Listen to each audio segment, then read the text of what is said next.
I think we've got quite a few people waiting already, Mark. Cool. Brilliant. Those who don't know, I'm Rob, Weekend Shedhead, and this is Mark from the Small Workshop Adventures, and this is Shed Space, where we talk about, well, anything, don't we, really? I mean, what don't we talk about? What do we talk about? Whatever you guys inspire us to talk about. Yeah, that's right. We have a lot of laughs, and those of us, we're getting some regulars here. We are on week, what is it, 7? 7 already. We were just saying how quick the week goes. When we've got a deadline and we have to be here at 7 o'clock, we realise how quickly that week goes, don't we? Eh? We were just talking about that, weren't we? Saying, it makes you realise how fast the weeks go when you've got, you think, 7, we're gearing up for it, and then we come to Thursday. It's like, right, I can just get me live stream, Shed Space head on, Shed Space cap on, get the Shed Space cap on, Shed Space cap on, and then it's like guitar ready. Yeah, so we're in the corner there somewhere. Oh, right, okay. It's made brief. Look, there's a shadow of it. Can you see it in the corner? Just in the screen. Oh, yeah. It's like there it is. There. Yeah, go on, get it. Yeah. You still need to get this theme tune. I'll have to work something out. So we just think, wow, it comes around again, and it's incredible that another week goes by. But here we are. It's great to be with you. Evening, all. Do you want to read out the comments there, Rob? Evening, Adam. Evening, Sean. Evening, Jim. Rough and Ready. Fred. Hello, Fred. Brett. Useless, useful. Stuart. Have we missed anybody yet? I think that's covered everyone that's in at the moment. Yeah, so put your topics of conversation, not necessarily questions, but start off with something. We'll go off on a different rabbit hole, I'm sure, but it's a good kick-off point. But I want to start off with one point, and I'm a Parkside fan. Yeah. I have seen this. This is just... Do you know when I saw this? I know. I can't wait to tell Mark. Have you seen my comment to you? Not yet. I haven't seen it yet, no. No, I just banged it out just before we came on it. I saw it for the first time. Go on, I'm not going to... Yeah, so for those who didn't know, there's been an advert released from Lidl with a famous celebrity. And not only Lidl, but Parkside Range, and it's Arnold Schwarzenegger. I couldn't believe it. Arnie there demonstrating I think he was demonstrating a chainsaw in there, actually. But I don't know if it's on terrestrial TV or not, but it's just on YouTube. But I couldn't believe it when I saw that. I was going to ask you, Mark, because has DeWalt signed anyone yet? Like Sylvester Stallone or... Well, I was going to say, that puts me as the weedy little guy in the advert next to. I can't compete with Arnie. No, that's it. But it makes you wonder, what are Aldi thinking about now? Aldi and Ferex. They've got to get someone else now, haven't they? That's genius. I mean, to have Arnie come in and, the tools, thinking out, I've always make a new box. That's absolutely brilliant. I was like, I can't. I'm just on the little weedy guy in the corner with his DeWalt tools, and that's right. Arnie, you can't like the Terminator. I'm definitely buying a T-shirt now. Stunning. Yeah, absolutely. Well, what they need now is shades, don't they? They need sunglasses, the Arnie Terminator ones with Parkside written across the top, and the flashing red LED in the corner. Oh, yeah. Get the job done, Parks. Oh, that's brilliant. Absolutely. Yeah, brilliant. It did make me laugh. Great. Well, we've... I'll quickly, while the questions coming through, if you want a quick read of them, Mark, I'll tell you where everyone is on Shed Goat, so we'll know what the scores are. So Sean has got 1. I know, in fact, he's not. He's got 2. I should have added these up first. Sean has got 2. Dancing Aardvarks has got 2. Frank Williams has got 2. Ian Knight has got 2. Jim Ricketts has got 1. Ken Haley's got 1. And Stuart Turner's got 1. I think that's it. I think that's right. Yeah. So we've got another 3 weeks left. And I was thinking about this, actually, because you're off on the 17th of... September. So you'll be able to see the winner announced. You'll be a week before you go away, which is good. Cool. I haven't got the prize yet, but it's coming. In fact, I'll have it for next week to show you all. So there's a lot to win for. Well, you don't know what it is yet, but there's something to play for anyway. Brilliant. Right. My wife's here in the chat as well. Hopefully she'll keep the call. Here we go. Another evening of mansplaining and waffling. Mansplaining.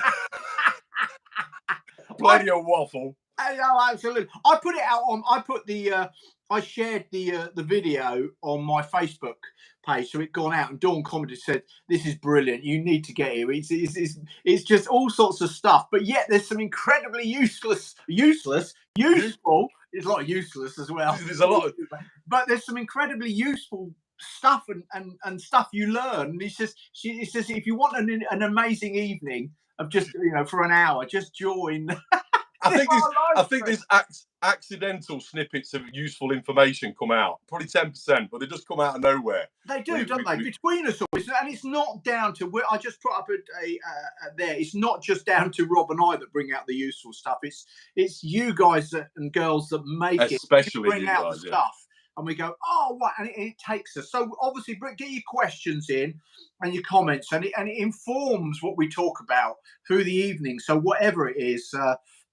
Just keep those flowing, and it's great to see. It's great to have new people, and I'm just looking down there. Ian has bought the Parkside T-shirt. Amazing. Wow. You're the first. I think you're the first ever. I don't know who else has bought one, but I'm not criticising because I'm buying one as well. In fact, did they do hoodies as well, Ian? Because I might get both. Look, Brett used to say, I've been expecting a Shed 7. That's a Shed 7, the band, Shed 7, because we're number 7. Was it Shed number 7? Shed number 7. Well, we could, we wouldn't be, YouTube wouldn't let us. They'd ban the video if we played any Shed 7 or any. No, I think, is it referring to the fact we're on 7th episode? Well, it could be, and I'm thinking Shed 7, so I don't know. I'm making a band reference there. I've seen them in I've seen them in concert actually. Shed 7. Yeah. I remember them vaguely.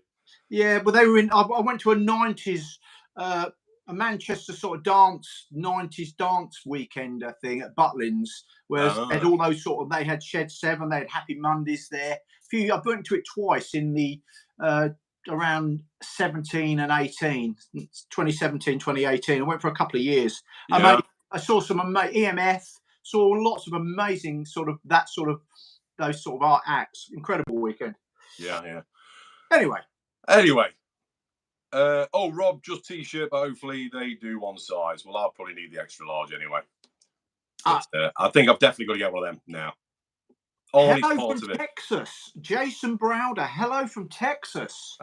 Where's Jason? Jason, yeah. Hey. Oh yeah. Hello. Wow, Jason. Whereabouts in Texas? In Texas? We have a friend of ours, Doug, in Houston, in Texas. He's joined us last week, I think.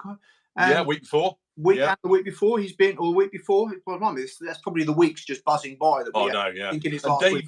David, where's he from? David. Yeah, he's in the. I'm trying to remember. He has told me, and he's in a gorgeous part where it's quite scenic and quite mountainous, I believe, and forestry and stuff. So he lives in a gorgeous place. Not sure. I saw MDF once. I got bored. That's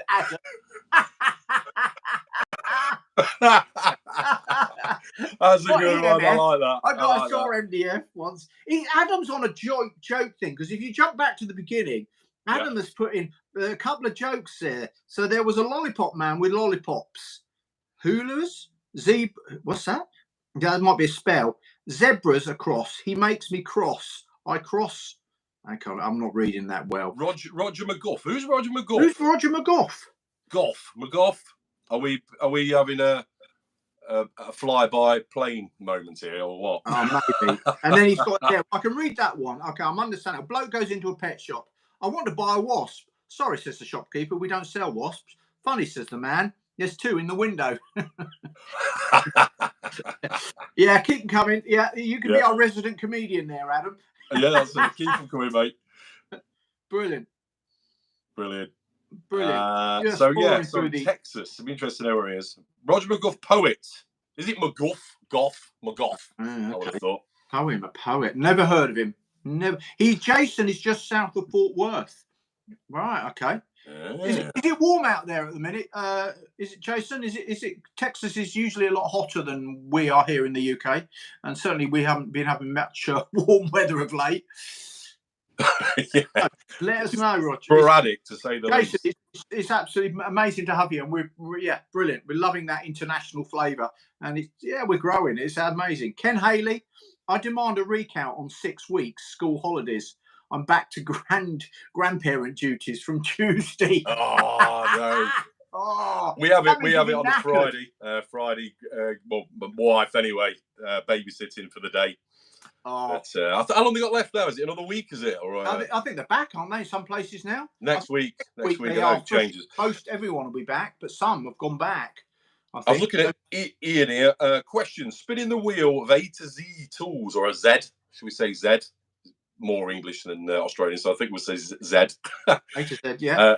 Has Rob got a tool that begins with Z, or have you got a tool beginning with Z? A Z. Spinning the wheel question. Spinning the wheel of Z tools. Has Rob got a tool that begins with Z? Have you got a tool that begins with Z? Oh, Q. No, he's just got a question. Sorry, yes, question. Yeah. So what he's doing, he's saying tools from A to Z. Yeah. What tool have you got beginning with Z? Right, with Z. Okay. I keep saying Z and Z, but anyway, Z. I can't even think of a tool. Anyone out there think of a tool beginning with Z? I don't know. Be interested to know that one. A Xander. Oh, Ian, you've probably got something in mind. Now I'm trying to Xander. A tool that begins with Z. A zipper something. I don't know. Z. It's Z. Adam, it's Z. Not Z. Z. Z. I keep saying we agree. ZZ. Zip tie. There we go. That's one. That's a tool. Yeah. Certainly is. Oh, you could say, it is a tool, isn't it? Yeah, it can be a tool. You can actually reuse zip ties as well for those. Frame. Is that a tool? A Zimmer frame. Zimmer frame. It is actually a tool, isn't it? When you think about it. Dance with the Bardbox says a Zor. A Zor. Good one. Yeah. Right. So, also, what have you guys planned this weekend? This is what sort. We touch on it last week. What sort of DIY projects we've got on the go, and what little projects we've got going. I know. Did you sort of shut off for the weekend, Mark? You know, when you're doing your builds through the week, do you have your weekend for yourselves, or do you carry on working? I try to, but obviously, like most of us, I think there is a long list of jobs that I need to get around to it. I'll get around to it. Yeah, well, I keep losing that tool round to it. That's it. That's it. But last weekend, I've been building a new bin store for myself. So I've recycled the doors, and I've actually, and you won't be surprised, I've done a little video of it, but it's not edited or anything yet. But I'm nearly finished. But as with most of the jobs that I do for myself, they sort of, you like most people who are working busy. It's a bit like a busman's holiday for me, but at the moment, but. So I'm less motivated. Of course, yeah. to get the tools out of the van and carry on and do something in the week. So when I'm doing something for myself, and particularly at the weekend, like I've got to repair the fence in the back. Yeah. And I know I've got to do it, and I want to do it, but then it's like I get home and it's like, oh, and then when we say on a Friday night, well, should we go to the pub? Yeah. That's right. Yeah. What are you gonna do? Me and my wife go down a lot of not every Friday. We're not that bad, but we do. You've got to to go out and you've got to prioritise, haven't you? You can't just go in. Yeah. I know one thing I've noticed, because I'm doing this work at home at the moment, the other things are being left. So I made a point last Monday, because it was Bank Holiday Monday, doing the hedges, doing the lawn, having a tidy up in the back garden, because it's all overgrowing. Because I'm concentrated in the house, you sort of, well, I do anyway, I become one track minded. That's my project at the minute. That's what I'm doing each weekend, and everything else gets neglected. And normally I'm on top of it, but that was hedges. Hate doing hedges. That is just the biggest bind. I mean, it's a mess. It's just done it. It's so demoralising as well, because in 6 weeks' time, 8 weeks' time, you're doing it again. And if you leave it any longer, it's a bigger job. Then you've got to bag it all up. Then you've got to move it. They need to come up with, because we used to say. I know what you're going to say. Yeah. It's like the Forth Bridge. It was years ago. It was continually being painted, because by the time they got to the end, they had to start painting it. Now the Forth Bridge is a big bridge going over in Scotland, And we used to use, and I've used that reference many times when I've been growing up. Go, oh, it's like the Forth Bridge, you know. Or the Golden Gate Bridge. Or the Golden Gate Bridge. Yeah, maybe to paint it and start again. Start again. But now, I believe, is that they've got, they don't. It's a paint that basically doesn't deteriorate. They've come up with something that means they're not continually painting it. Oh, really? Yeah, I believe so. Yeah. So there's, I don't know whether there's how long the gap is. Now, somebody can tell me whether that's true or not, but who has used that statement that I've said I've used? Oh, it's like painting the Forth Bridge. I say Golden Gate Bridge. And the Golden Gate Bridge. Yeah, that's that. Maybe that's an American version of what we, a US version of what we say. I didn't know the Forth Bridge was exactly the same, because the Golden Gate Bridge is literally they painted it and then came back again. Well, started again at the beginning and started all over again. Yeah. That was actually a fact. So probably the same on the Forth Bridge, but yeah, like with innovations in paint technology and whatever else, it's obviously a lot more durable now. It's like a plastic coat, isn't it? I suppose, or something like that. And yeah. So who's used that? Who's used that, and on what type of job do you feel? You're talking about doing hedges where you feel like you never. I mean, mowing the lawn is a great example, isn't it? Yeah. Yeah. Well, so I'm just having a quick look on here at some of the comments. So Adams, more shedding, I'm afraid, along with some crazy paving. So is that out of choice, the crazy paving, or have you got a lot of broken slabs? Because that's how it used to be done. I'd be interested to know. Reggie on the road, Llandudno. I'm not saying that right. I know, Reggie. Llandudno, is it? Llandudno. Llandudno. I've got no Welsh in me, but on Saturday.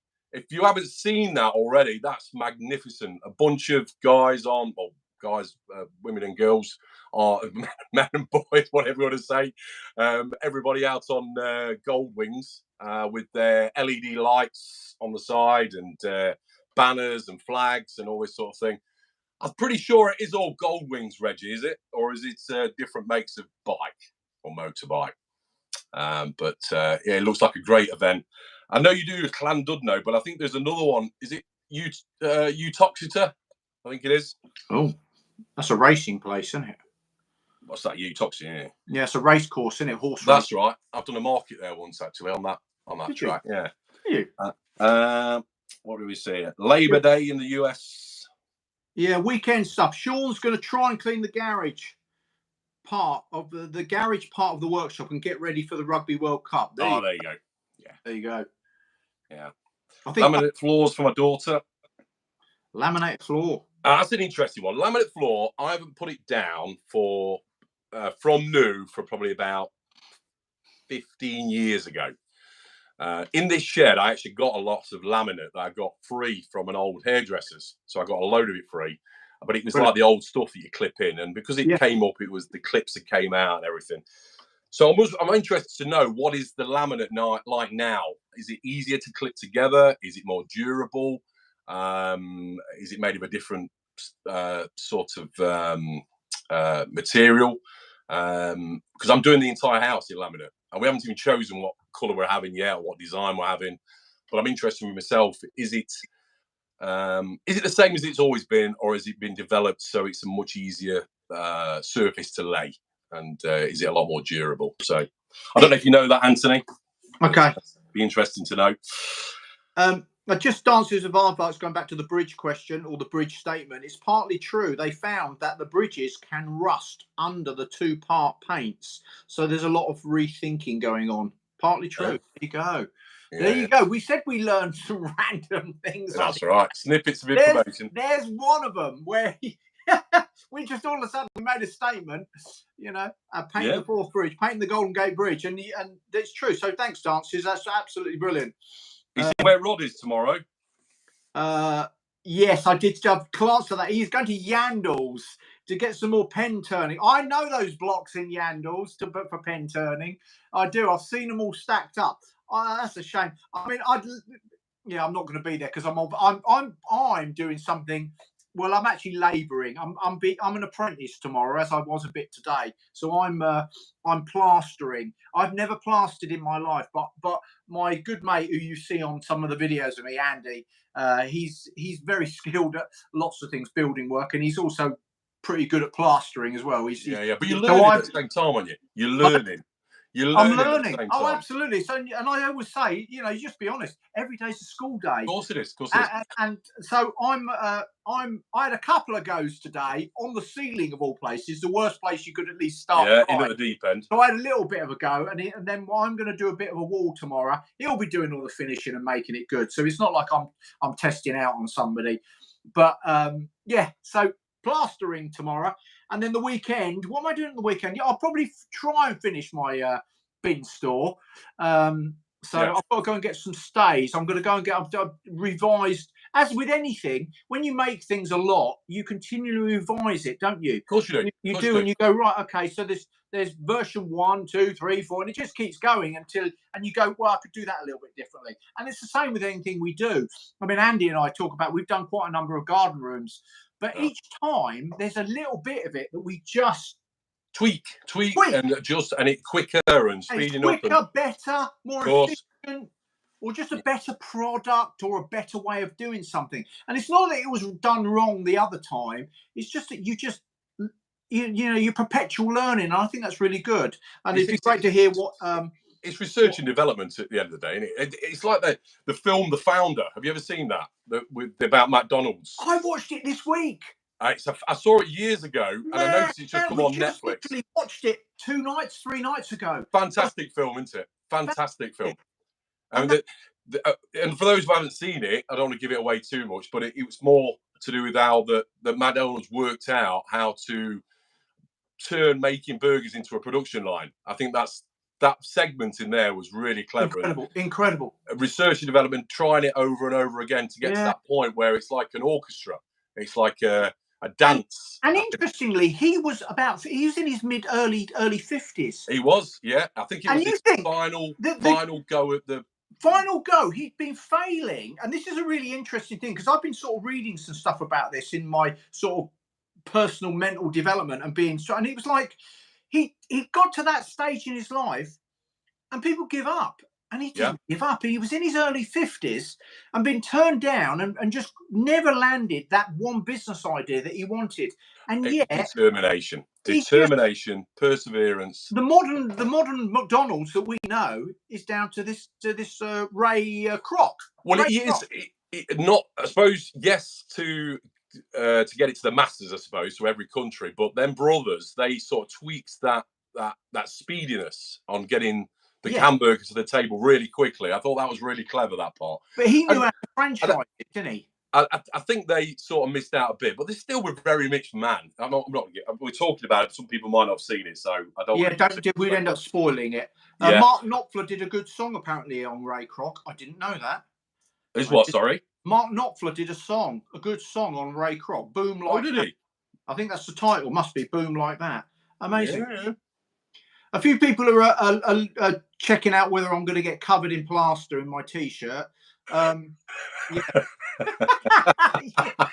I wasn't wearing this one because this is not a work t-shirt. Right down your neck. I've got me absolutely. I was mixing today and cleaning so Andy could do the job. I'm absolutely doing the most, the important things, really important, keeping everything clean and lots of water. When I was mixing, I've got the thing that you. Actually, I don't think I filmed that. The paddle. That's it. The paddle. Yeah. It spins around and mixes it really quickly. But I splashed myself all over the place with that. Yeah, I was using that for the dot and dab for the plasterboard that I was putting in the house. I won't touch plastering. I'll do plasterboarding quite happily all day long. Dotting and dabbing and screwing in or whatever. But plastering itself, I was once told years ago that you're born being able to be a good plasterer. Oh, that's interesting, isn't it? I know it's a big statement, that, isn't it? Yeah, that is a big statement because I'm of the opinion that's one opinion. You're either born with it, and to some degree that's true. But I also think I was talking about this yesterday to the customer I was talking about, and I said I think anyone can learn something given the right motivation and encouragement and the right tools to learn. I think now how good you'll get is a whole different conversation. But I think given, if you've got the right encouragement, do we believe that if you actually, any of us could actually, given the right opportunity, could any of us almost learn to do anything? Could we? Or could we? And even under really bad circumstances, could they still succeed if they had a passion for something? I mean, you look at some of the football players who grew up on like council estates where they'd had little to nothing. Yeah. And they still managed. They pushed themselves into the teams and did it on merit rather than being taken to football games each week by the parents, and did it literally from merit on. Does that make them a better player because of that? Rather than, and then there's the other state. If you a child, for example, that wants to get into a sport and half is interested in it, like ice skating, for example, where it's quite an expensive sport. Parents will spend a lot of money on all the kit, take them to the lessons, but if the heart's not in it, are they going to do? No. And I think that's where it stems from passion, doesn't it? If you've got passion for something, and you need that up here, because a lot of it's up here in anything we do. But if we want to do it and we have the motivation, then I believe that given the right opportunity, I'd be interesting to see what people think on it. We're posing quite a few questions. And we're throwing them out too much, aren't we? Let's go through a few of the questions or comments on here. I think that's probably the best way to go. So where are we? I don't know where we're up to. Every week we miss loads of questions, so apologies and comments that are in there. So do apologise for that. I noticed that who was it who said Danson Arvox? You say you got a lathe. Who said they got a lathe and they were making a router compass? Not sure. This is the problem when I'm trying to go through. Can you see any questions on there, Mark? You can go on to. I did. Yeah. Well, Ken's talking about he learned to turn pens. I taught myself. I taught myself to turn pens, and it was cheaper to buy the kits and blanks from Australia than in the UK. A place called Timber Bits. They had some cracking blanks. Amazing. Wow, cheaper on that thing. Yeah. Rod is also saying quick step laminate flooring every day. As a floor layer, got to be the best on the market. Brilliant, Rod. Thanks for that. Where's that? I've missed that. Rod, above where Ken was talking about he turning pens. So our dances with Aardvarks there. Then you got Rod, and then you got Ken. There's a comment there. Quick step laminate flooring every day. Interesting. So that's a really good piece of information. It is. Really appreciate that, Rod. I'll watch this video back afterwards. That's what I always do. If I miss anything, then we. So if you're laying laminate, if you're getting some laminate flooring, get some quick step laminate flooring every day. And you've heard that from, I say, what we would another saying, the horse's mouth, so to speak. Yeah. Adam asked about lasers. What was that? Lasers. Laser levels, laser marking. I asked about lasers. What was the question? Sorry. Adam, we're missing that. We are losing the plot, I think, quite quickly. There's a lot of comments, which is great, and we're doing our best to stay across. Yeah. Well, I'll tell you what. While you have a quick look through that, Mark, I'll tell you what we'll do is Shed Goat. Yeah. Yeah, you go for Shed Goat. You get some statements and comments, questions, all that sort of thing lined up. You do it, mate. Go. Then we can have a bit of a break from the norm. Right. Okay. So Mark hasn't done questions this week. Bad boy. So. So luckily I've got 5 questions. Just and again, around being lazy whole week. Say again. I've just been sitting around being lazy the whole week. Done nothing, just waiting. Just waiting. I'll let him off. I was just saying before this comes in, it's just a week's a blur. Oh, yeah. Go on, carry on. Shed Goat. Right, okay, so let's go for it. So, if you're ready, what year? And bearing in mind, we'll give it about 10 seconds or so for all the answers to come through. What year was the Sony Walkman released? What year was the Sony Walkman released? And I think they invented the Walkman. I think the name Walkman. And for those who don't know, it's like the early version of an MP3 player. If you're that young, played cassettes. So what year was the Sony Walkman released?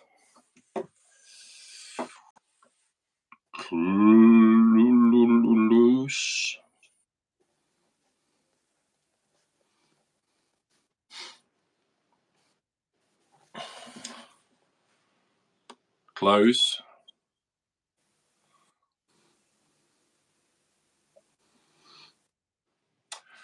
Right, this is going to be an adjudic. Oh, yeah. Someone's got it. Someone almost had it, and someone's got it. Right. So we'll go with the first one. It was Cuckoo. So it's 1979, and it was Cuckoo Clock 65. 1979. Wow. There was some very close. You first said invented, then said released. Did I say invented first? I was looking at the comments, so I can't. Oh, so I've lost what. It was meant to be released. Did I say invented? Oh, sorry, Ian. Well, what was your answer in 1984? So that'd have been the other way around anyway. So it released in 1979, and there was the first Walkman, so that was Sony Walkman. So yeah, 1979, and it's Cuckoo Clock 65. Right, let's put that name down. Brilliant. But that's the first time you've been on here, actually, Cuckoo Clock. Amazing. Right, next question. Straight through this. What was the average price? Might be one for you, Ian, actually. What was the average price of a pint of lager in 1980? What was the average price of a pint of lager in 1980? God, blimey. It's how's your bed so tiny? You haven't seen the peripheral of this camera. Or behind this camera. So yeah, don't knock it. Don't knock it slightly. You don't want to know, Ian. 50p were coming up, 60p, 20p. I have no idea. I wasn't legally allowed to buy beer in 1980. Legally, you weren't allowed. Yeah, legally. 1980. When would I have been 18? 82, 83, somewhere around then. I was 18. There's some very close answers here.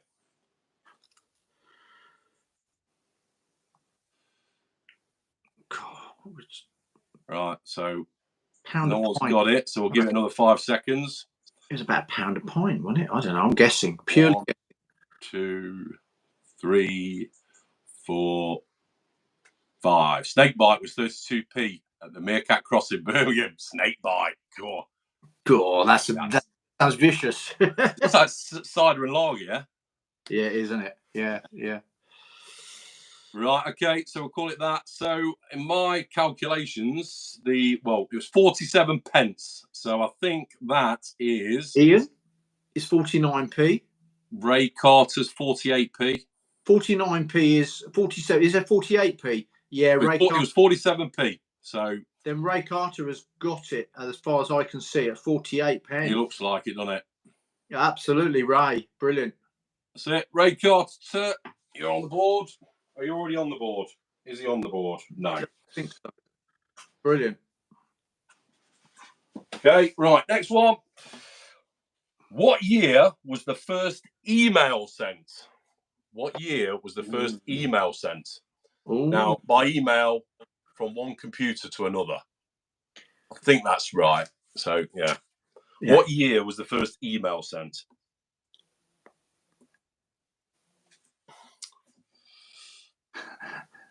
Ray, wow, first time on. Sean's still on the beer one. It must be deer. Yeah. Beer must be deer in Wrexham. Deer in Wrexham.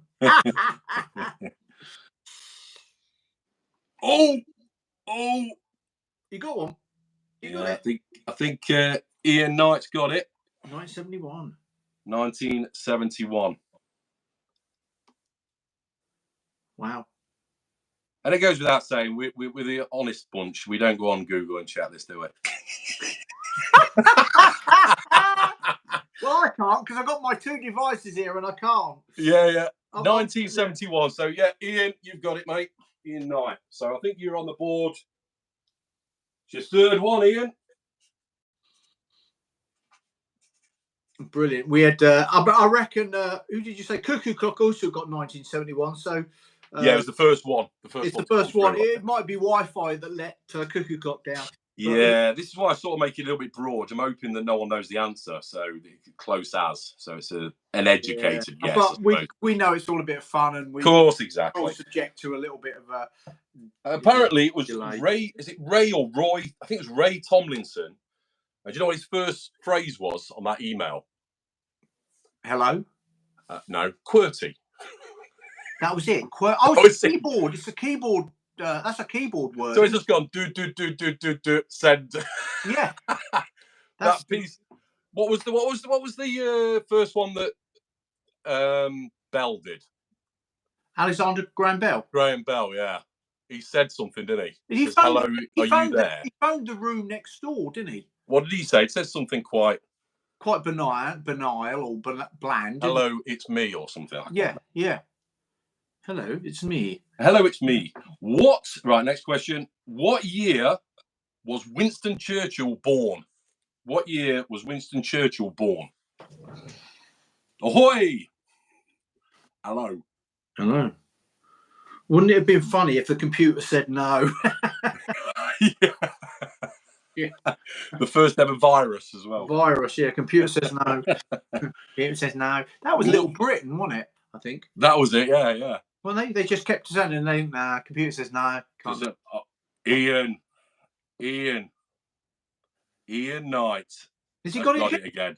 He's got it again. It's a font of knowledge, Ian. Font of knowledge. You must know that. You know these things. You need to be. Some people do know these things. When I love quizzes. I'm not allowed to do it here because obviously Rob and I are hosting. Not that I would have come up with that. I'd have guessed around that age because I knew it was in the late 1800s. Yeah, I suppose you can work it backwards to a degree, can't you? Yeah, but Ian. I am reading his biography by Ray Jenkins. Boom. Oh, there you are go. Well read. Oh, amazing. Do you ever want to listen to LBC? Do you ever listen to LBC? No. James, whatever his name is. James, I've forgotten his surname now. Anyway, he does a thing on whatever day it is, where someone rings up, asks a question, and then people have to ring up to answer the question. It might be a really obscure one. Like, why are bees yellow and black in colour, or something obscure like that. And people ring up and give him an answer. And to prove it, he goes, and how did you know this? And you have to give a reasonable answer. Like, I read the book last night, or I studied that at university, or that sort of thing. So I think we probably ought to do questions like that later, where someone puts a question on, someone answers it. How do you know? What's your background? How do you know that answer? We'll do James that. Whale. Is it James Whale? Dancers has said. Is it James Whale on NBC? James O'Brien. James O'Brien. Okay. That's it. And Fred Rough and Ready said he's asking Alexa. In fact, that's a fast way to do it, isn't it? If you've got Alexa in the room, that's thinking on your feet. That is, Fred. Yeah, it is thinking on your feet. Well, yeah. There's no real rules to this. It's no. You know, it's all having a good bit of fun together, isn't it? That's right. I think it's mainly working out who's got the fastest broadband speed. Yeah, probably. Yeah, the fastest broadband is always going to win. Ian, yes, I'm not quite sure. He's reading his. Yes, is he? I said, are you well read? That might be an answer to my question. That James. I see. Yeah. Ian is well read. It's brilliant. I tend to read in my more quieter times. I've actually got some books ordered, and I think it was on the basis of a conversation for my holiday that some of you guys recommended, because I wrote down the name, and I'm pretty sure it was in week 1 or 2 when we were discussing fictional books to read, and I've got some for my holiday, so I'm pretty sure, and I'm trying to remember where we were having it. It's sort of history, that's books that are based in history. Yeah, factual.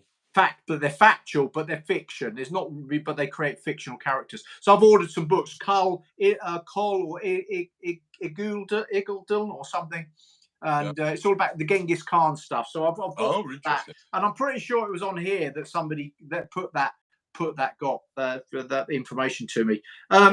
Ian's book is the book How to Plaster Dummies. Yeah, How to Plaster Dummies Guide. Dummies Guide. That'd be from me. Comedy of errors, I tell you. I'd fit Windows. That was the other one.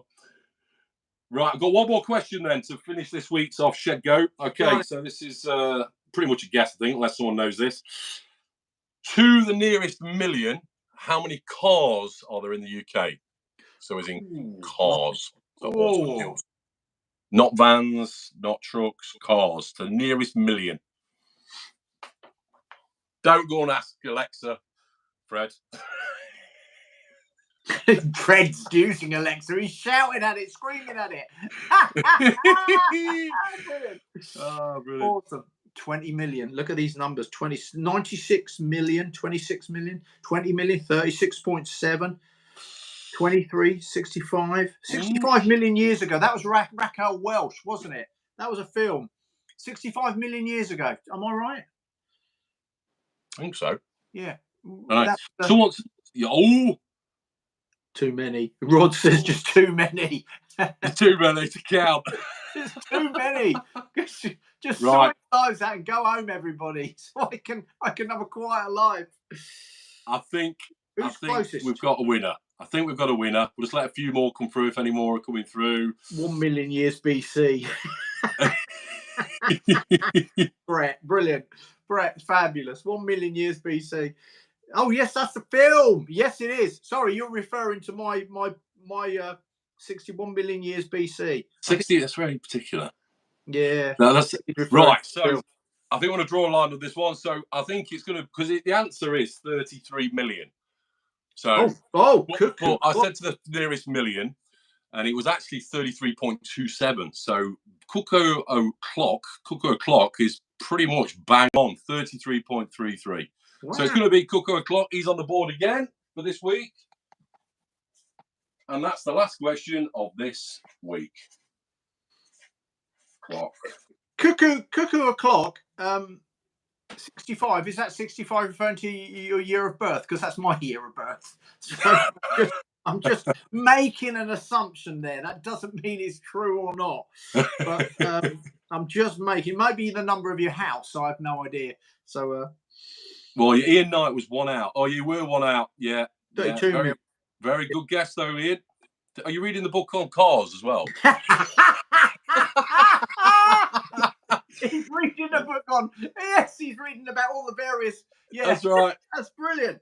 I think my questions might have leaked. I'm gonna have to put them in a safe next week. I think Ian can be our resident librarian. I think there's a role for that. Ian, you can be our resident librarian. That's right. Yeah, that'd be good. The facts and read about books. So that's brilliant. That's stunning. I love it. I'd love to read more. I really would, because I actually really enjoy it when I do, but I just don't. And Ian then Matthews said 1965. You pup. 65. Yes, it's you pup. Year of birth. Yeah. I'm March. So, yeah. Who's the oldest, me or you? I'll look the oldest. I know that for a fact. Yeah. I had a long paper round. Oh, fabulous. I thought Corgi and Matchbox cars. Right. So, have you been going through comments? Yeah, there's a couple of questions. I couldn't see any more. There's only a couple which relate to stuff that I've done or have I done. Well, one is about, which was way back. Ian has actually posted them both, which was way back. So, because it's amazing. The comments are coming in thick and fast. So, now I'm trying to find them. Ian, I found them, and then obviously I'll scroll back to where we're going with this. Ian said, "What do people say when not level? When you're losing a spirit level?" And he said, "Is it on the piss?" And I've never used that. I mean, is it plumb? Is it level? I use, but I also true. Is it true? True. But yeah, is it plumb or is it level? So yeah. But anyway, and the other one, has Mark ever done something, made something that wasn't what the customer wanted or something? I'm not quite sure. No, I've never made anything that a customer didn't want. Did you go off piste? Did you go off piste and said, "I'll put this little flare on for you"? Yeah, a little flare. Probably that's what you're trying to. Now I can't find the comment, the question. God, I'm scrolling back. We've got so many. It's amazing. That is a good question, though. I suppose it is a good question, and from that point of view, I think. Where was it? Ian. Oh yeah, look for the green. Ian's green. So here we are. That's that one. I found that one. Ian, where did you write that question? Well, look at it another way then. Here we go. Found it. Found it. Has Mark ever done something for a customer that it wasn't what they want, but the outcome was funny? And he's put watch 4 candles the other day. Oh, 4 candles. 4 candles. 4 candles. Yeah. Well, no, I want 4 candles. And he puts out 4 candles. That's the 2 Ronnies. That's the 2 Ronnies, isn't it? Amazing sketch. Is it 2 Ronnies or Monty Python? Oh, No, Two Ronnies. Two Ronnies. They're in the hardware shop. That's right. Yeah, of course it was. I'm thinking of the. Probably look that up if you have never seen it before. I'm sure lots of us have, but if you haven't, look up on YouTube the Four Candles. It's just a simple joke, though, as well, isn't it? The Two Ronnies on YouTube. It'll be there.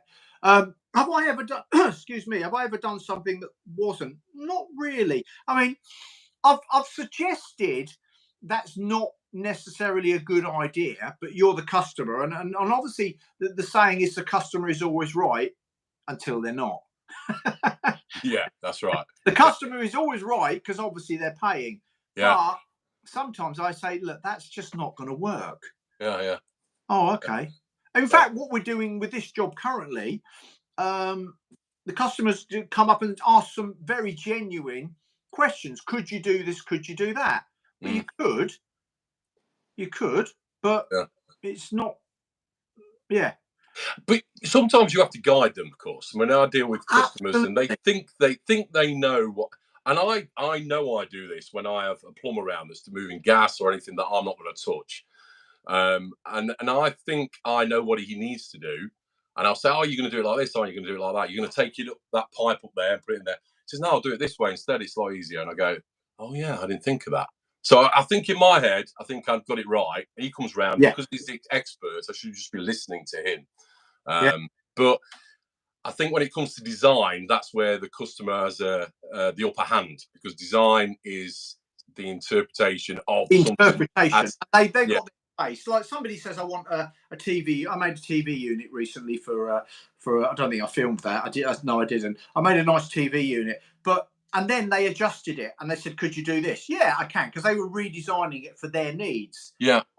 Yeah, no problem. Okay, I can do that. Yeah, okay, well, we'll do this.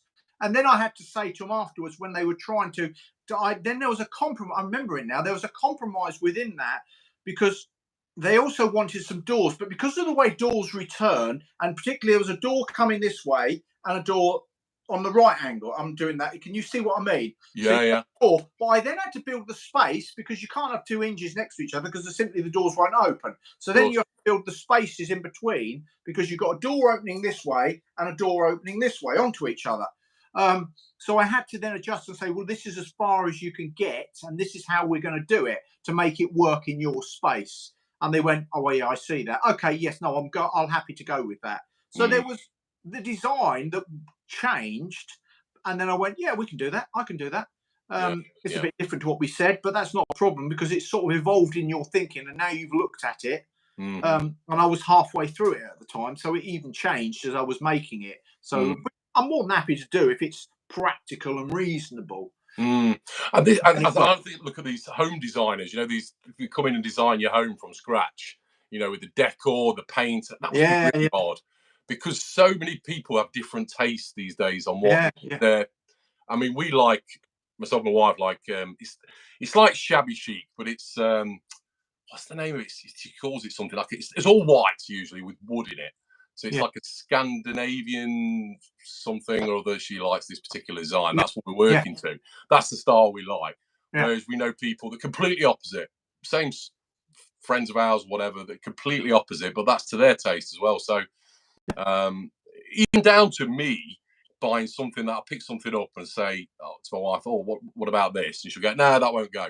And I'm thinking, well, that's the design of what we've got. Oh, no, it's not quite the exact design. So, it's a hard thing. But yours is mainly function, of course, isn't it? So everything you do is functional over... Mostly. 90% of the time. I mean, Ian's put this. There's a comment again from Ian. Don't you hate it when experts talk Mickey Mouse and try and bamboozle you?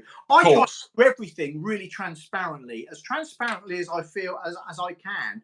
So you keep people in with, so they can see what's going on. Because it's easy to... Yeah, it is, and I just don't think that's helpful. And I think there's a far better outcome when you're making something. But certainly, if you're making something for somebody, you know, it's just being honest with where you're going with it and being transparent. And just particularly when I'm making garden rooms, you know, like I had to change. There was something on this one that I'm currently doing. I went and got the customer, and we brought him out, and I said, look, we need to do this. This is what I think. The manufacturer's spec says I can only take it to here, but we need to fill this in. So this is what I suggest. What do you think? So he really appreciated that. Taking him on board on the and decision bringing making. him into the conversation rather than me just doing something. Assuming and I said, I can't just throw something up. He says, I really do appreciate that. I can't just make something and throw it up. And not that I do cut corners, but when I'm doing something like this, they can come in. Yeah, come in and come and see what we're doing. You see every bit. I mean, I'm filming the bloody thing, so of course, it's very, very difficult. Very few builders that make things for customers film it and then publish it on a platform. So I think it's brilliant. I think from the clients, an enormous amount of has to be an enormous amount of transparency because you can't hide anything. No, exactly. But I think it's great for the end client. That's confidence for the end client, and it's something for a piece of history for them as well. This shows how it was made, and for your new customers as well, new clients that can see what you've done in the past, they can relate to it and say, "Well, I want a bit of that from that one, a bit of that from that one, or whatever." It's like your portfolio. It is. And it doesn't mean it's perfect. I don't profess, and I don't think anyone would. You're a brave person to say I'm the best in the world at doing this. That's not about that. It's just you do what you do, and it's about just being transparent.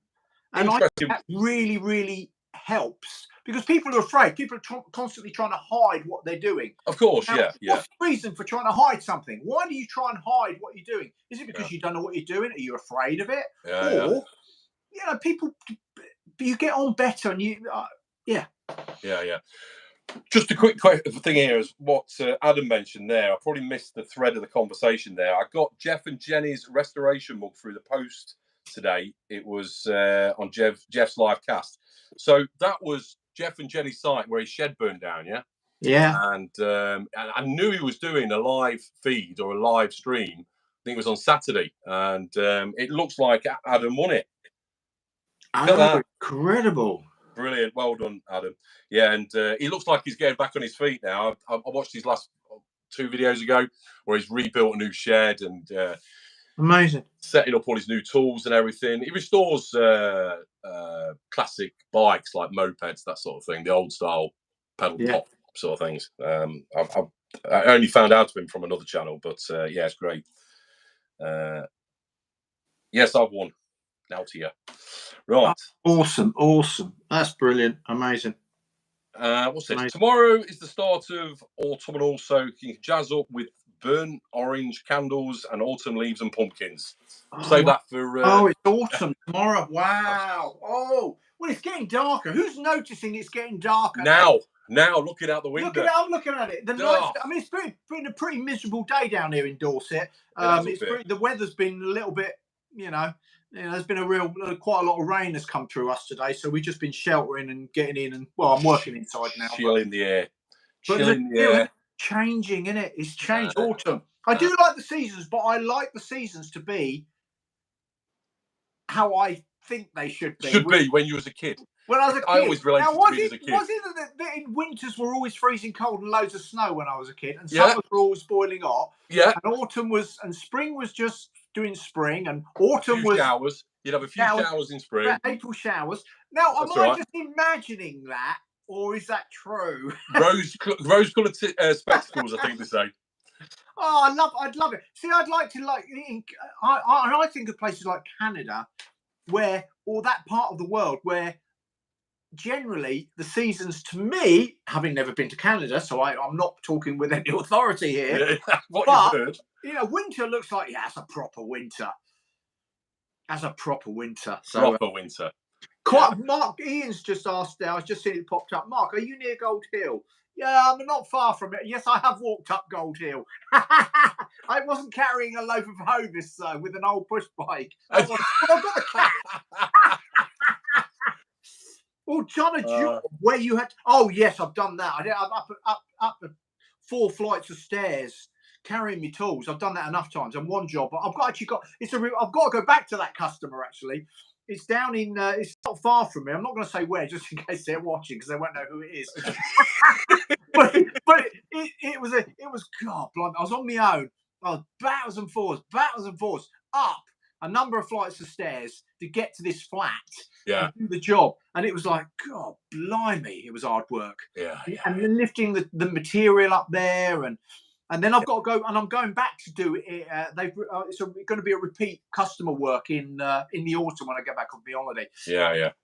I'm thinking, blimey, I've got to climb up with even more stuff. You know? Yeah. But when it comes to winter months and you're doing stuff like that, don't you feel when you get back, it's nice to have a nice warm meal when it's the heating's on and all that sort of thing? And yeah, well, you certainly get warm with my job. Like if you start with a bit of soaring straight away, it works wet up, and all of a sudden you're not really cold anymore. It's that damp, so I don't mind it, and I love being it. Although I less and less outside in the depths of winter, as you guys know from my channel, that I build a lot more. I go a lot more interior. So, but yeah, I have walked up Gold Hill, not recently, but I know where it is. It's actually not that far.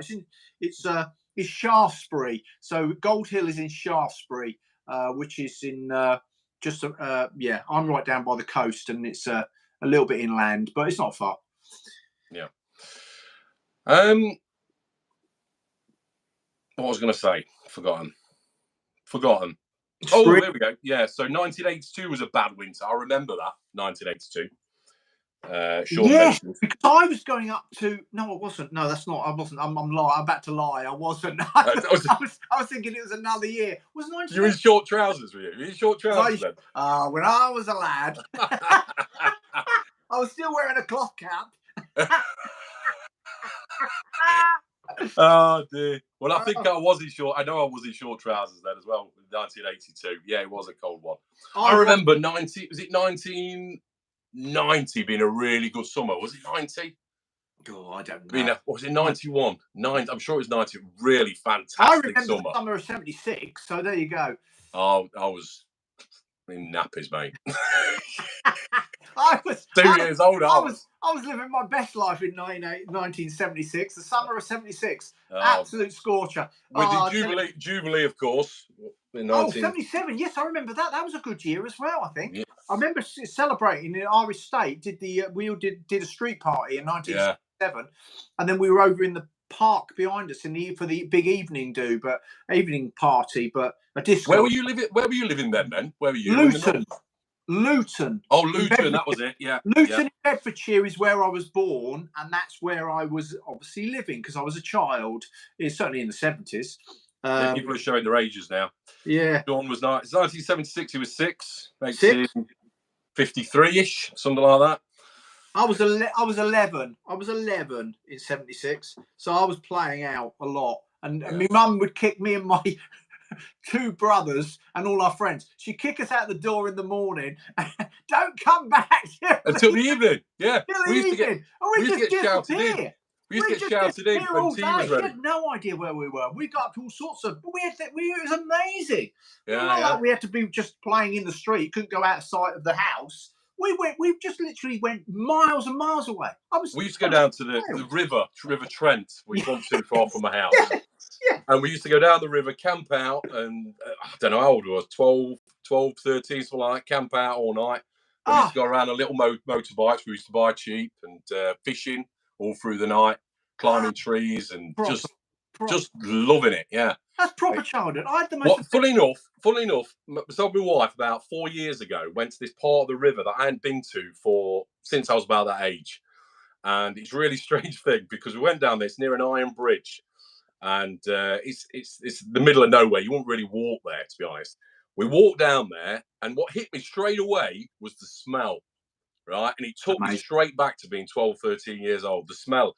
And I couldn't work out what it was. And there was a particular plant growing out that must have been there for years, like a huge bush, like a rhododendron or something. I don't know what it was. Amazing. But the smell of that took me straight back, honestly, straight back. You straight there. Smell is your most amazing sense that you can back to, and it just threw me straight away. It was fantastic. Yeah, we used to get kids. My dad used to drop us off with my brothers and a number of our mates. We used to take rubber dinghies. He'd drop us off at 7 o'clock in the morning. We were like 20 miles away from home on the Grand Union Canal.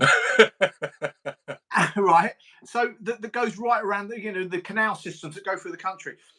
He'd drop us there. With about 3 or 4 rubber dinghies, we'd tie them together and we'd all mess around and play on. He'd come back at 7 o'clock at night. Yeah. We were out for 12 hours Yeah. up and down the river, going as Yeah. far as we could row, and then back.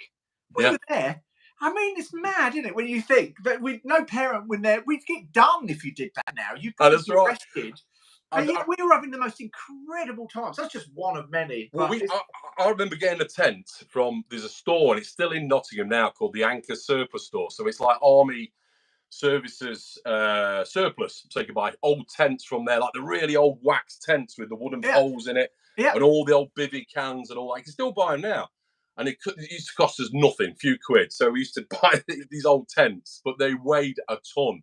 And we used to carry it for, I don't know, 3 or 4 miles, set up somewhere with all the camping gear in it. The next day, lug it all the way back again. There was no lightweight tents. I mean, this is only back into the, obviously, early the 80s. But proper canvas tents, weren't they? Oh, yeah, pop-up ones, super light ones. I know someone's just bought a blow-up tent. Yeah, a blow-up tent. Blow-up tent, honestly, with a blow-up framework. I don't think you can get blow-up awnings as well for caravans now as well. I think you can. Yeah. Maybe I could invent a blow-up garden room. Hey, not blow it up. No, be my idea, though, wasn't it? Portable garden room. That was another question. It comes and it's like, wow. There you go. So they're the people that have these garden rooms. What's their general use? Is it like another room, like an extension of the house, or is it business? Businesses. A lot of people businesses. Businesses. Yeah. The one I'm building will be a salon. A lady will be doing ladies therapies, ladies things. You know, like I guess I don't know all of it, but there'll be all sorts of machines going in that she does, and she does treatments, not therapies, treatments. Yeah. Nails maybe, and skin stuff, and all that. Oh, I've got you. To be honest, I don't know, but I know it's for a the others I've built have been for child minding businesses. Yeah. And then another one I built that was purely for just another room in the garden. And I suppose people have all sorts of reasons, don't they? I suppose COVID, it'd be interesting to know how many garden rooms went up over COVID and furlough and all that lot. Offices in the back garden. Exploded. There was a company, I saw it through COVID actually, and it was like a pod that would get delivered to your house. Yeah. If you got enough room, rolled in there, and it's got a sink already fitted, it's got a little bathroom in it, it's got a desk, everything. You just plonk it in your back garden.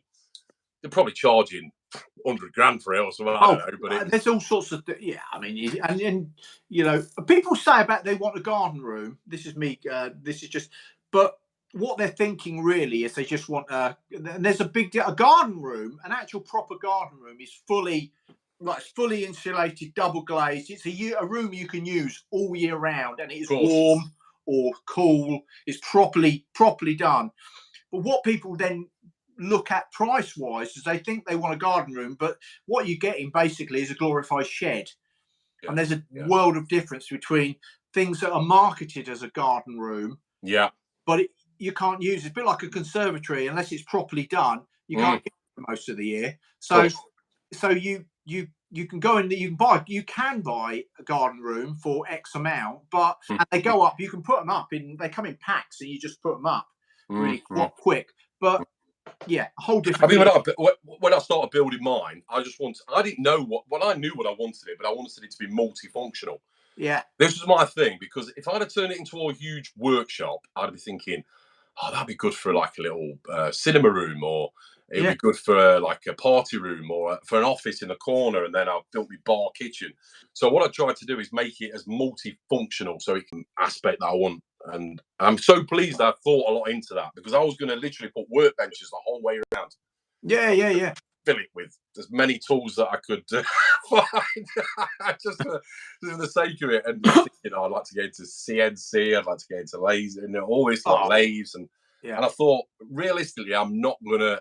It's a hobby, you know what I mean? I'm thinking it as being dead space, so I sort of future-proofed it a little bit.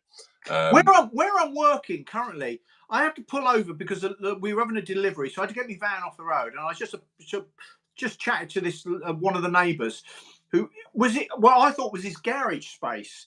Yeah. Anyway, he comes out, he opens up the doors. I just said, sorry, I'm parking it. It won't be long. We're having a lot. Jusons are delivering some material to me. I had to get my van out of the way.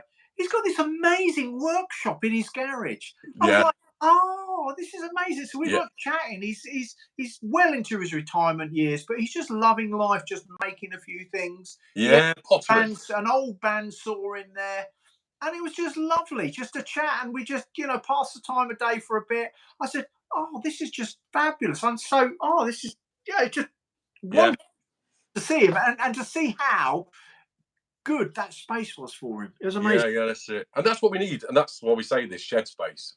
Everyone needs that space. No matter how big it is, that place to retreat, that place to hide, that place to do your hobbies, that place to think, to procrastinate. That's the other thing as well. We're very good at doing that. I certainly am. But do I think of it as procrastination or planning in my own head?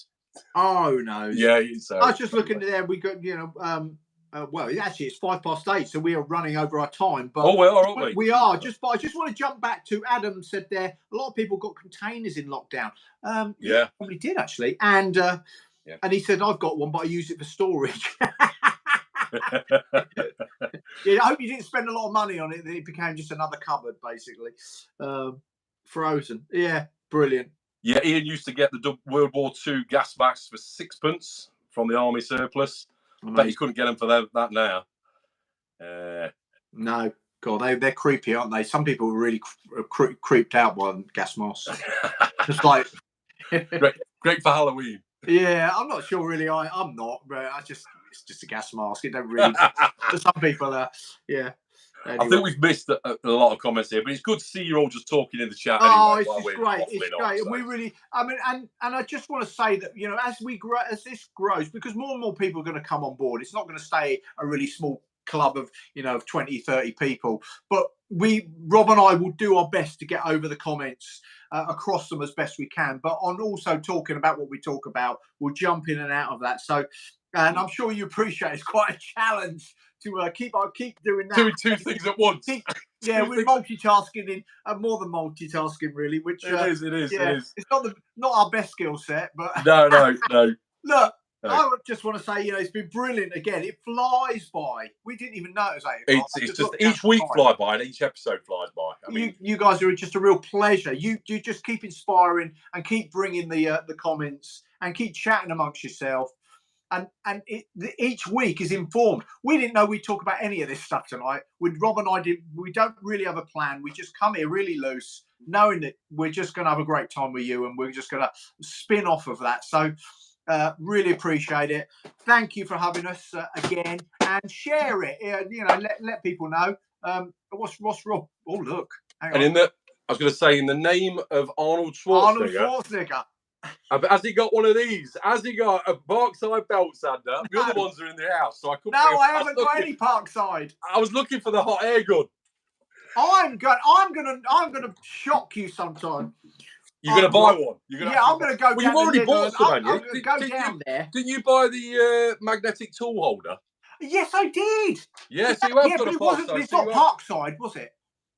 I want it. No, I need Parkside. Yes, I did, and that absolutely. I got that when I did that last year, or over a year ago. Oh, I thought you bought the Parkside ones, but either way, I did some magnetic. Every workshop should have one, shouldn't they? Yeah, I bought that based on a lot easier.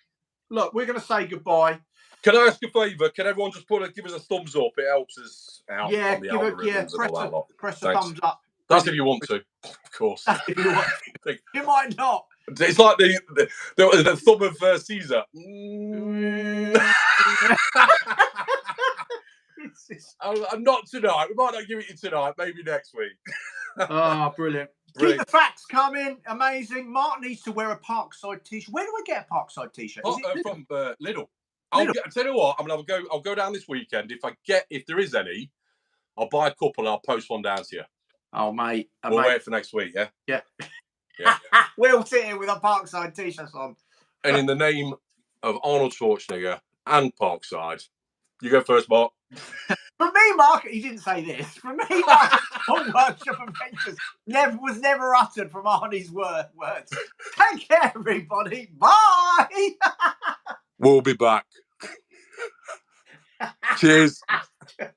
Thanks, guys. Thanks, mate.